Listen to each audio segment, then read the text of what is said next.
नमस्कार दोस्तों, स्वागत है आपका मेरे चैनल पे। दोस्तों, जैसा कि आप जानते हैं कि HAL की कमिटमेंट है कि तेजस MK1A के अंदर इंडिजनाइजेशन कंटेंट बढ़ाया जाएगा।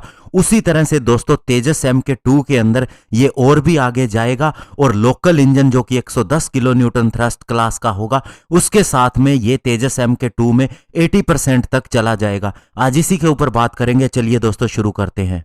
तो दोस्तों, हमारी state owned Hindustan aeronautics limited ने कहा था कि जब वह 83 तेजस MK1A का प्रोडक्शन खत्म करने वाली होगी, उस समय इसका इंडिजिनस कंटेंट 60% तक हो जाएगा। लेकिन दोस्तों, अब उसने कहा है कि 83 तेजस फाइटर जेट जैसे ही बनने वाले होंगे, इसका बैच खत्म होने वाला होगा, तो हम फाइनली 65% तक इंडिजनाइजेशन कंटेंट अचीव कर लेंगे।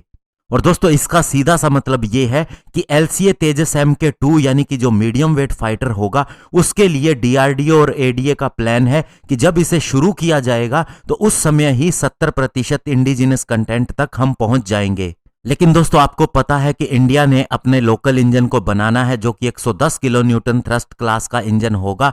तो जब दोस्तों ये इंजन तैयार हो जाएगा तेजस MK2 के लिए, तो सीधा सीधा इसका इंडिजिनस कंटेंट 80% तक पहुंच जाएगा।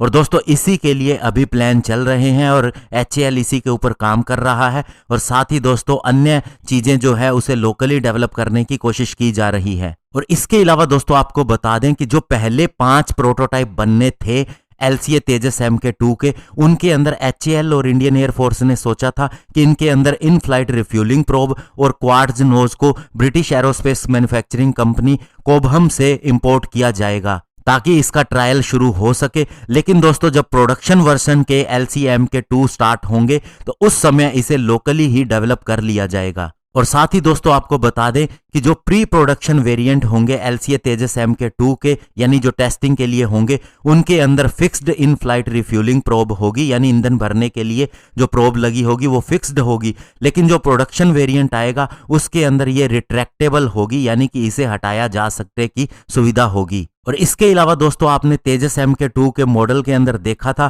कि जो इसका IRST यानी इंफ्रारेड सर्च और ट्रैक सिस्टम था, वो दोस्तों इसकी राइट साइड की तरफ चला गया था लेफ्ट की तुलना में। और इसका कारण ये था कि इसे भी इंटरनेशनल वेंडर से मंगवाया जा रहा है। लेकिन दोस्तों, अभी भारत इलेक्ट्रॉनिक लिमिटेड ने IRST सुखोई 30 MKI प्रोग्राम के लिए डेवलप कर लिया है। तो इस तरह से जब तेजस MK2 का प्रोडक्शन वेरिएंट शुरू होगा, तो उस समय वापिस इसे लेफ्ट साइड की ओर लगा दिया जाएगा, क्योंकि वो लोकली बना होगा।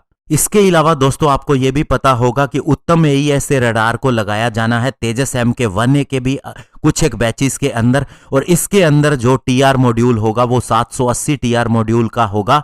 लेकिन जो तेजस MK2 के अंदर उत्तम AES से फायर कंट्रोल रडार इस्तेमाल किया जाएगा, उसके TR मॉड्यूल 992 एरेस के साथ में आएगा, यानी कि दोस्तों इसकी ट्रैक करने की क्षमता और भी ज्यादा होगी। और ये उत्तम AES से रडार तेजस MK1A के रडार से भी ज्यादा अपग्रेडेड होगा। और इसके अलावा दोस्तों, HAL ये भी कोशिश कर रही है कि ज्यादा से ज्यादा लाइन रिप्लेसेबल यूनिट यानी LRU को लोकल वेंडर से बनाया जा सके। तो इस तरह दोस्तों, आने वाले कुछ सालों के अंदर आप देखेंगे कि इंडिया कंप्लीटली पूरी तरह से 100% कंटेंट के साथ में लोकल फाइटर जेट को डेवलप करने में सक्षम हो जाएगा। धन्यवाद। जय हिंद।